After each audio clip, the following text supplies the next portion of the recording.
sidang bahwa terhadap putusan Mahkamah Konstitusi nomor 90 tahun 2023 yang menasbihkan makna baru atas pasal 169 huruf Q Undang-Undang 7 2017.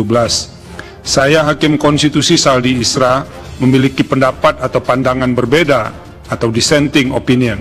Saya menolak permohonan aku dan seharusnya Mahkamah pun menolak permohonan aku. Berkenaan dengan pemaknaan baru tersebut, terlebih dahulu saya akan mengemukakan beberapa hal berikut.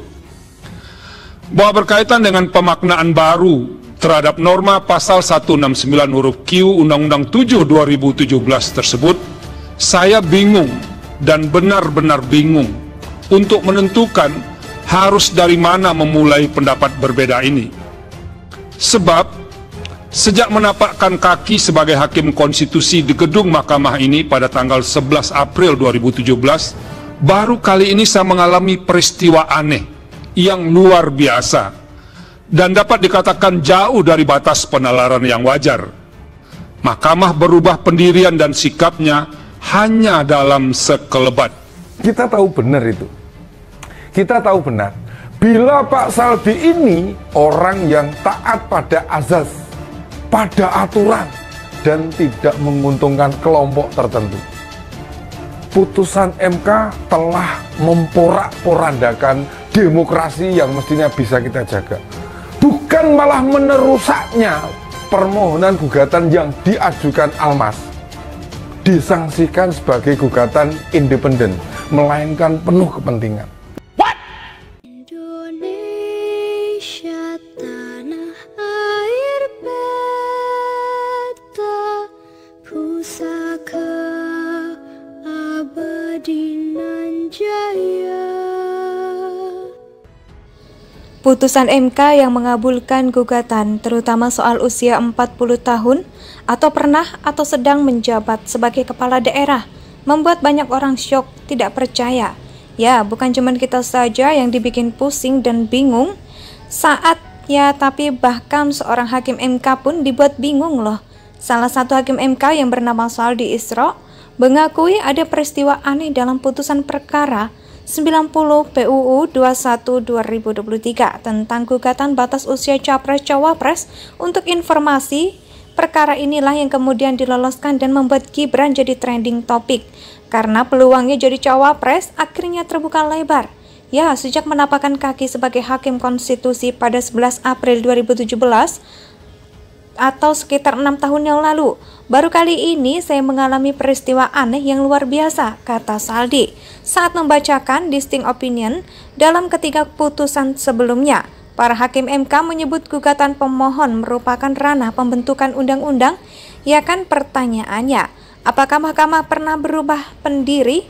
Pernah, tetapi tidak pernah terjadi secepat ini, di mana perubahan terjadi dalam hitungan hari, kata Saldin. Secara keseluruhan adalah belasan gugatan batas usia minimal Capres dan Cawapres dalam norma pasal 169 huruf Q Undang-Undang 17 tahun 2017 tentang pemilihan umum gelombang pertama, yaitu 29, 51, dan 55 PUU 21/2023.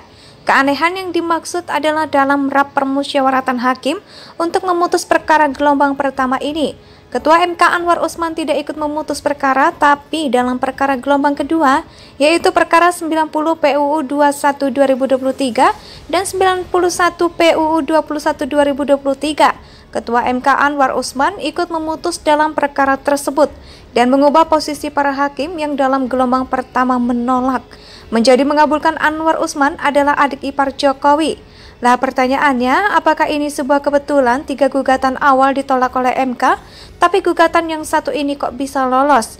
Padahal petitumnya sama, yaitu meminta MK untuk melakukan uji materi terhadap Undang-Undang Nomor 7 Tahun 2017 tentang pemilu.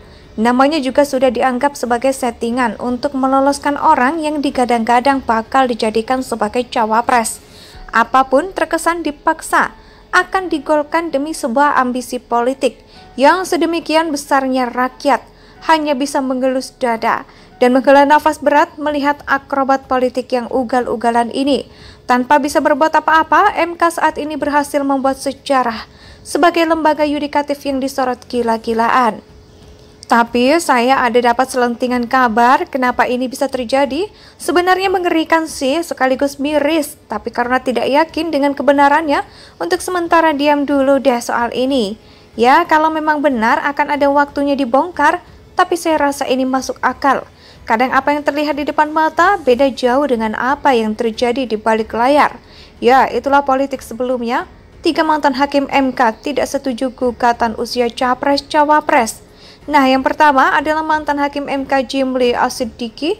Dia bilang orang yang menggugat batas usia Capres-Cawapres di MK hanya mau cari panggung politik. Hal itu justru membuat malu Presiden Jokowi. Gugatan itu adalah masalah sepele dan tidak perlu dipolitisasi seperti sekarang ini. Putusan MK yang mengabulkan gugatan, terutama soal usia 40 tahun atau pernah atau sedang menjabat sebagai kepala daerah, membuat banyak orang syok, tidak percaya. Ya, bukan cuma kita saja yang dibikin pusing dan bingung tapi bahkan seorang hakim MK pun dibuat bingung loh. Salah satu hakim MK yang bernama Saldi Isra mengakui ada peristiwa aneh dalam putusan perkara 90 PUU 21/2023 tentang gugatan batas usia Capres-Cawapres. Untuk informasi, perkara inilah yang kemudian diloloskan dan membuat Gibran jadi trending topik. Karena peluangnya jadi cawapres akhirnya terbuka lebar. Ya, sejak menapakkan kaki sebagai hakim konstitusi pada 11 April 2017 atau sekitar 6 tahun yang lalu, baru kali ini saya mengalami peristiwa aneh yang luar biasa, kata Saldi saat membacakan dissenting opinion dalam ketiga putusan sebelumnya. Para hakim MK menyebut gugatan pemohon merupakan ranah pembentukan undang-undang. Ya kan, pertanyaannya, apakah mahkamah pernah berubah pendiri? Pernah, tetapi tidak pernah terjadi secepat ini, di mana perubahan terjadi dalam hitungan hari, kata Saldin. Secara keseluruhan adalah belasan gugatan batas usia minimal Capres dan Cawapres dalam norma pasal 169 huruf Q Undang-Undang 17 tahun 2017 tentang pemilihan umum gelombang pertama, yaitu 29, 51, dan 55 PUU 21/2023. Keanehan yang dimaksud adalah dalam rap permusyawaratan hakim untuk memutus perkara gelombang pertama ini, Ketua MK Anwar Usman tidak ikut memutus perkara, tapi dalam perkara gelombang kedua, yaitu perkara 90 PUU 21/2023 dan 91 PUU 21/2023, Ketua MK Anwar Usman ikut memutus dalam perkara tersebut dan mengubah posisi para hakim yang dalam gelombang pertama menolak. Indonesia sejak dulu kala tetap dipuja-puja bangsa.